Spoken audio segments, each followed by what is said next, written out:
Welcome to the QAV Andrew Flitman special edition video. This handsome gentleman on the screen with me here is Andrew Flitman. He's in Melbourne, going into another lockdown by the sounds of it. Unfortunately, we're recording this 27th of May 2021. But you're safe, Andrew.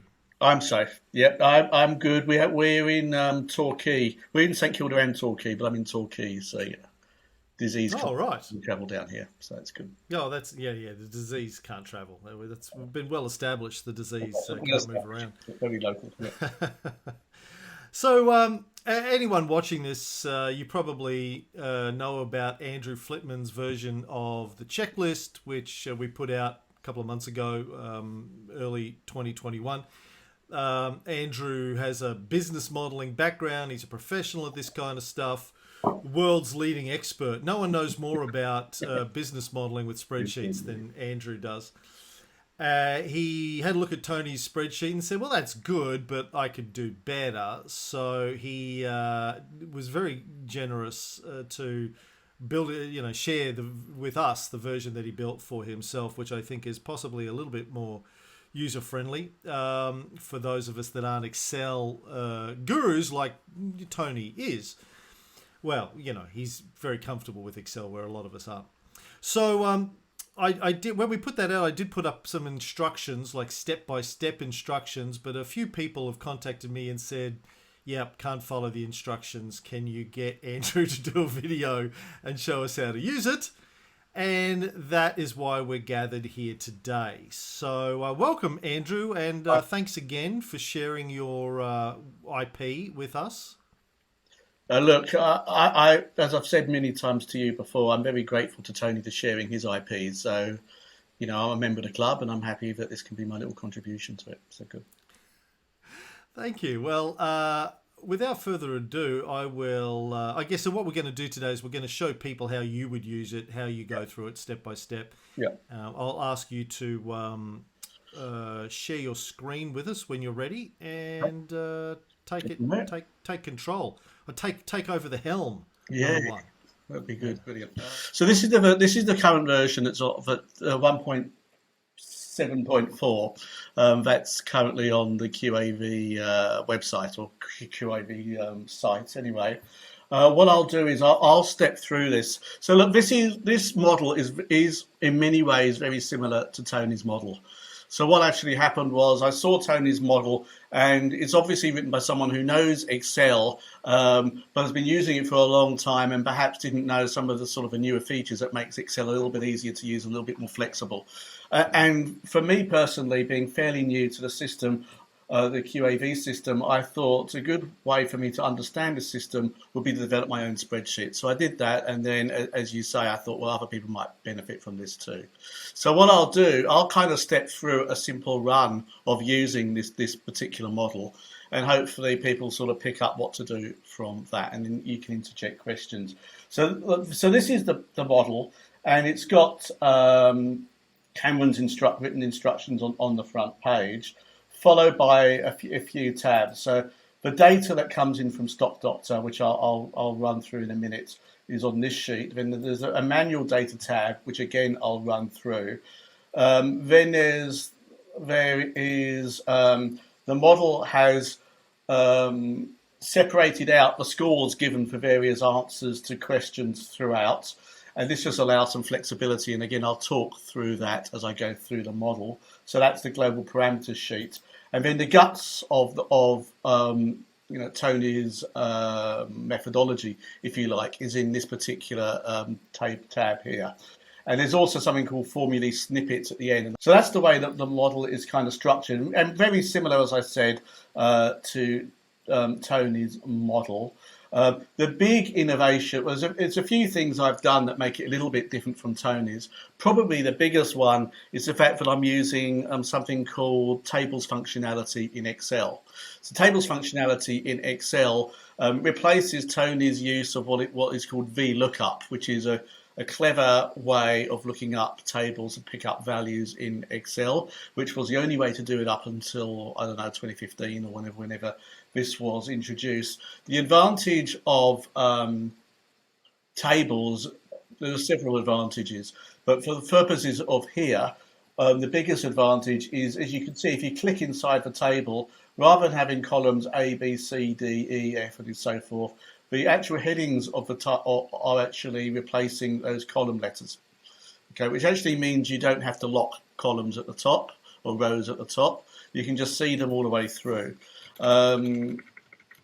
The other advantage is you can insert columns without stuffing up for formulae. So the problem with VLOOKUP is it has a fixed, when you do a VLOOKUP, you say you're going to look X rows across, 5 rows across, 7 rows across, or whatever. So if you insert a column into a table, you screw that up because it's all of a sudden pointing to the wrong column.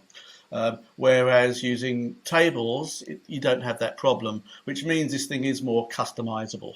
There are a few other advantages of tables as well. There's some of the formulae are automatically generated. The tables automatically get bigger and smaller, but you'll kind of see that as I run through an example. So if I go back here, as I said, so Cam has written some sort of instructions here. But if I literally just run through it, so the first tab here is the Stock Doctor data sheet. And you can see it's very similar to the data that gets pulled in Tony's model. If I go into Stock Doctor, you can see that I'm just in Stock Doctor here. This is the exact same filter that is in that Bible or the handbook, and is described by Cam. So now if I just run this, so this is, I've done nothing that's my work at all. It's just what's already everyone else does. You get this, and then you save to CSV. So now I will go and open that file. Okay, so this is the download for Stock Doctor. So the way I would pull this in is I do it in 2 steps. So I do copy that. So this is back into the model now. Do that. I then scroll down to here.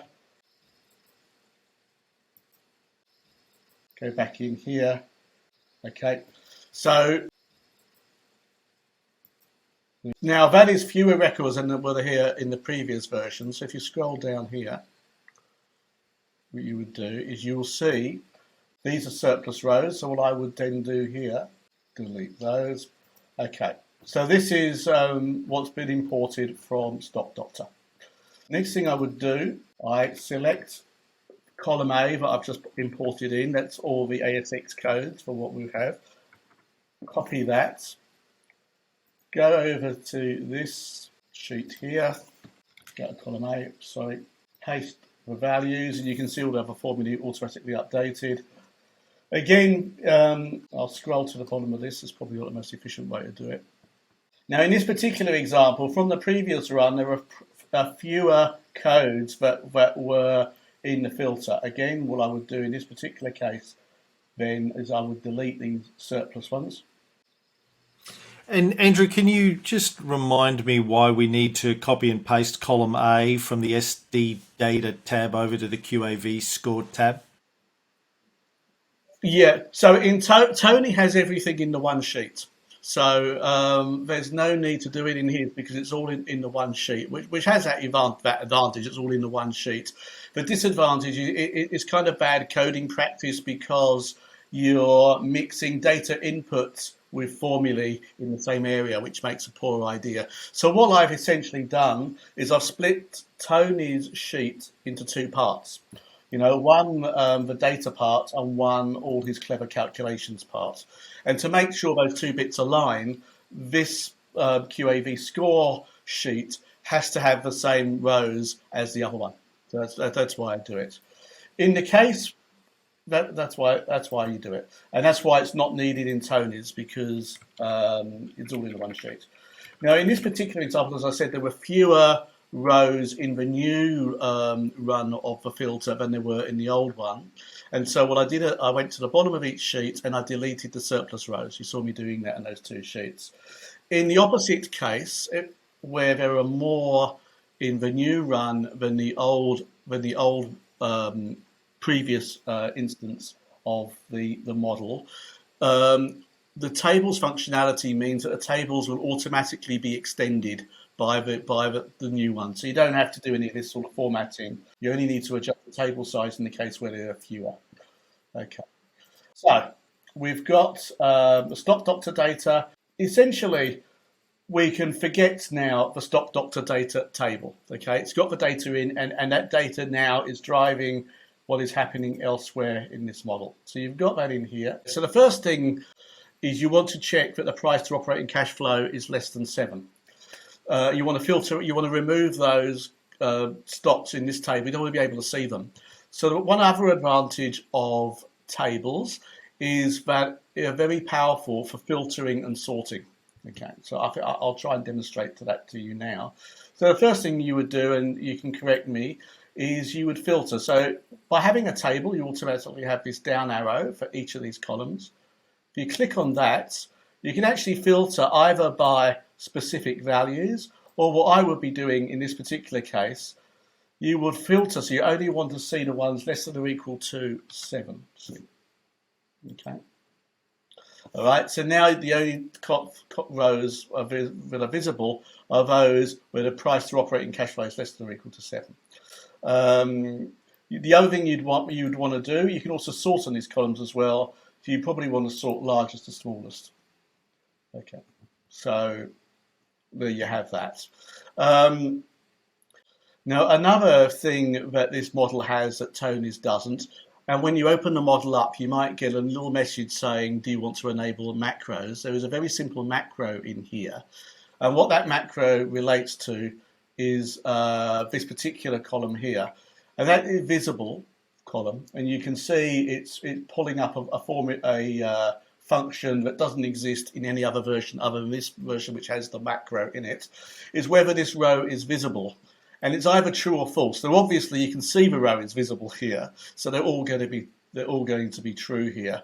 But where that is of use is when you come to the manual data table. So if I now go to the manual data table, and for new people, the reason we have the manual data table is because there are some fields that we need to complete that we can't get out of Stock Doctor. They need to be checked manually, and so we break that process out in this tab in Andrew's version. Yes, thank you very much. And can I also say it has so this table is a very long table because it's a list. In my model, it's a list of all the ASX codes that existed at the time that this version was produced. I'll tell people what happens if they need to add a new one to the bottom. And there's a little bit of explanation, by the way, in the top rows that you often won't see because when you're in here, you'll just be looking at these columns here. Okay. So the first thing you would do, if you look here, you can see in column M, I've got visible question mark, and that's actually picking up whether this particular stock is visible in that QAV score. So you can see here there are actually quite a few falses. Okay, hopefully there's some trues. So first thing I would do, you will find out where they're trues by doing this. If I go back up here, sorry, I need to scroll up. Go here, I want to filter on so I just see the true ones. Okay, so now what you can see, it looks like a much smaller table now because it's only showing you the stocks which are true in this table. Okay, so if they're visible here, you will now be able to see them in the manual data because I filtered on this to be set equal to visible equal to true. So just to explain that a little bit better, so what it's doing is making sure that in the manual data tab, the only stocks you can see are the ones that have passed the price to cash flow check in the QAV score tab. So we're not going to bother doing manual data checks for any stock that didn't get a 7 or below price to cash flow. Yeah, and the other thing you can do, so you remember I sorted this QAV score to have highest to lowest. Of course, the other thing you might want to do, I don't know whether you do it on this iteration, but might only want to have a look at the ones that are greater than or equal to, what is it, 0.1? Yes. Yeah. So again, okay. So you can see now, if I scroll down here, there should be none here that are visible below 0.1. Okay. So now the other thing you may want to do, what I do anyway, is I would also, so I'm back in the manual data tab, I would also do it from largest to smallest. So now what I've done is I've I've sorted manual data in the same order that I've sorted the QAV score, and it's only the ones which are visible. This is the same list in the same order, but this is the manual data. So in some senses, it's giving you like a priority order for which you can fill in the manual data. So the way I would personally then use this is I would fill in the data as per Tony's methodology. So you work at, you would check whether there's a qualified audit, you would do the sentiment, you would do these checks here. And it's these things which are the dark green items. Those are the items that require manual input. These items here are just sort of date checks for your use, and you know the last time you did those things. This comes straight from the Stock Doctor code. It's the last time Stock Doctor analysed the data. And this is just some various other sorts of bits of information that you may or may not find useful in the manual data tab. So for me, I would say yes or no for watched. If I bought it, I might say yes or no there, but that's completely your use. Okay, so the way I would use the model, I pull the data into stock data from stock data. I go into QAV score, set the various filters or sorting, and then I go into manual data. I set visible equal to true and the sorting greatest to smallest, and then the manual data table basically aligns exactly with the QAV score table that we're interested in. Okay. By the way, just one point there for new people. Yep. When I'm doing the manual data, I tend to do sentiment first. It's once you're comfortable doing 3-point trend lines, checking the sentiment is quite quick. You can do it in 10 or 15 seconds per stock. And that enables me to eliminate a lot of stocks that are just going to fail immediately on sentiment. Going and doing the qualified audit check takes a lot longer. You need to download the financial report and go to the auditors section, all that kind of crap. But if you do I find that I can run through the sentiment list pretty quickly. That gives me a subset of stocks then that I have to do the rest of the checks for. Thank you. And you're much more experienced in using the methodology than me, so thank you for that. And again, so if you go into the QAV score table, so again, once you've done that, you can do a filter, the sentiment's confirmed. And you can see now the list actually is quite small. That's great. And then I just wanted to also point out the global parameters tab in a little bit more detail, because I think that's one of the best things, my favorite things about this sheet. You've broken out the different bits of logic that change from time to time. I mean, most of them don't, but some of them, like the current mortgage rate, those sorts of things change from time to time. Yes. And you've broken out those logic in this tab up the top there. There you go. So we can see those. So I've broken those out. And again, so I do have a background in business modelling, and it's always a good idea to separate your data from the formulae. And because if you hard code it into the formula, you may miss it somewhere. So, honestly, it's what I've done isn't rocket science, but for me, it's helpful. So. Well, I think certainly for me, I found it very helpful in terms of understanding how I was working my way through the checklist, and I know a lot of other people have as well. So, again, thanks, Andrew, and thanks for taking the time to walk us through it today. Honestly, my pleasure.